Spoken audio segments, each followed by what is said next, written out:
Welcome to the Box Score Sports Podcast.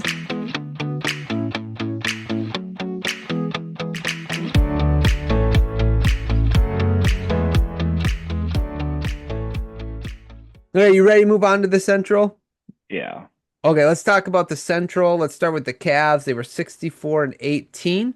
They extended Merrill. They added Lonzo Ball and Nance Jr. They lost Ty Jerome and Okora. They nobody noteworthy drafted. So where are we going with the Cavs? I would hold. I Yeah. think for next year, again, it's probably unlikely you win 64 games again. But as far as being a 1 or 2 seed, I think, again, in the East, I think Lonzo Ball is a good addition, again, barring health, because I think he can bridge that gap as a playmaker, better defender, but could play. He's a little bigger, so you could play him, with or without Mitchell or Garland. So I'll hold my Cavs stock because I think, again, I think they'll be the top team in the East again next year. Yeah, I'm holding stock as well. I think overall I guess in my mind they kind of got slightly better, but that slight better is largely dependent on if Lonzo can stay healthy. So yeah, I'm gonna go stock hold as well. Pacers 50-32. They extended Jackson and Wiseman, added Huff, lost Turner, didn't draft anyone a note, and Halliburton will be out next season. Where are we going with the Pacers? I think the Pacers are just an easy sell for a year. Hmm. Um, you know, Without Halliburton and Turner, I still think they'll be a feisty team. I don't think they're going to be. I mean, who knows? Again, when you get to this team, if they're healthy, the way they play, the style they play, they'll still probably be in the playoff mix. But when you do that, you're thin to if someone misses a few weeks, it could get ugly. So, but they traded and got their pick back during the final, so they do have the option to throw in the towel if they have a couple injuries this year. But this to me is an obvious sell it and see what happens next year. Yep, I would agree.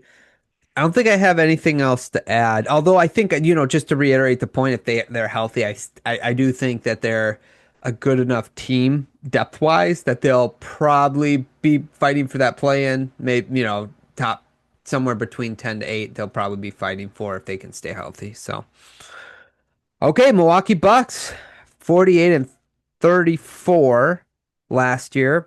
They extended Kevin Porter Jr., Bobby Portis, Prince, Trent Jr. Those were the ones of note. They added Gary Harris, Miles Turner, and Cole Anthony. They lost Damian Lillard and Lopez. Drafted no one of note. What do we think about the Bucks, Clint? So 48 games, I'm going to go with a hold. I do think they're probably um, slightly better. Again, assuming because Dame is going to miss all of next year. So, but he did play most of last year. So you have the give and take. You got 48 wins with him. Now he's gone. You switch him out for Turner. So I think it's a hold. I think they may be a slightly better team if they figure some things out. But they were a 5 seed based on what some of the other teams did below them. I think they're going to be in that 4, 5, 6 range again, unless you know something pops and it all works. So I would just hold for this. Okay. I slide up. I have it slide up just because I think they'll be a little better than last year. I like the switch, but you know, Lopez for Turner. I like kind of the addition of Turner. I think that's going to help with their defense. And obviously Turner can space the floor just like Lopez can. Cole Anthony, I like that signing. The only thing I wish is they had like a point guard of sorts, like not a guard, I guess a guard that you can like truly rely on. I think Trent Jr. had a pretty solid season with them last year, especially some big moments in the playoffs. There's always something interesting about Kevin Porter Jr., but if they would have got like like a Bradley Beal or a Chris Paul or something like that, I would have been a little bit more excited about him. But I'm going to go slight up because I think that they got a little younger, and I think that's going to help them moving forward. Yeah, and I think they're just gonna we're gonna have a 30-13-9 Giannis. I think they're gonna let him handle the ball. Yeah, that's the other thing. Yeah. Yeah, and I think that might be a little more natural for the Bucks instead of like going back and forth between him and Dame. Your turn, my turn. Maybe it'll be like a pecking order that will make the offense a little more simple. I agree. Okay, let's go. Pistons 44 and 38 last year. They extended Reed, added Levert and Robinson. They lost Tim Hardaway Jr., Dennis Schroeder, and Fontecchio. Drafted no one of note in the first round. How are we feeling about the Pistons? I'm going to hold again on the Pistons. I think they're a little less dangerous, but it depends on Ivy, and that's the wild card where I would hold, because if he comes back and he has developed and can fit in, then you have some upside there. If he doesn't, or if it's it's a little harder now that Cade has kind of broken out, kind of leveled up. So now Ivy isn't going to be, it's not required of him to be a primary ball handler. So, a lot has changed in the last year in that regard. But I think if he has developed at all, offensively, defensively, that's your push the ceiling up. So I'll hold for a year. And I think you have the upside too if they decided to move on from Ivy. I think they could still, get something for that. Yeah, I'm with you. I got to stop cold as well. The veterans we got versus the veterans we lost. Oh, Beasley's another guy who's not. He didn't really depart, but he's not back on the team right now, at least. So I feel like it's a net negative, but I think what their plan is like Ivy coming back healthy, and then that Holland and Asar take another leap or jump. Asar gets a full off season.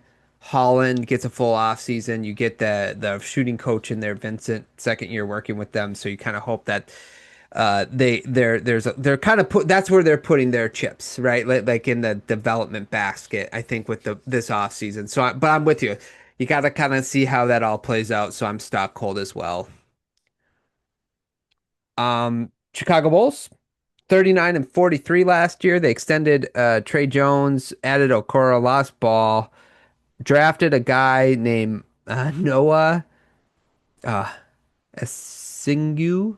I don't know. Esingu. I don't know how to pronounce that. Don't hate on me. Okay, how are we feeling about the Bulls? Oh, and they didn't extend Giddy yet either. That's another thing to say. Go ahead. Sell. Yeah.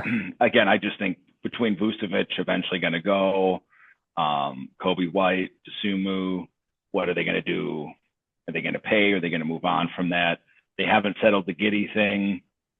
And I know the 10 seed, again, they'll probably be in that range again, but I would sell this because I don't see a plan. And I just think, again, one or two things don't go your way, and this is a terrible team. So I would sell long term at this rate on the Bulls too. I don't like what they've done for years, and I continue to not. So I don't see much of an upside at all here. I'm with you. Yeah, I'm stocked down as well because also like I think some teams got better in the East, but also like the teams that like Pacers and the Celtics, I actually like where they're at right now in making like a play-in game, playoff game versus like where the Bulls are. And I think you're right. They'll probably make a couple more moves. So I'm with you. I'm selling stock, or I'm going to say stock down for the Bulls. Thanks so much for watching this clip of the Box Score Sports Podcast. I hope you guys enjoyed. If you haven't yet, please subscribe to our channel. Follow us on Instagram and Twitter or X. And we'll talk to you guys real soon. See ya.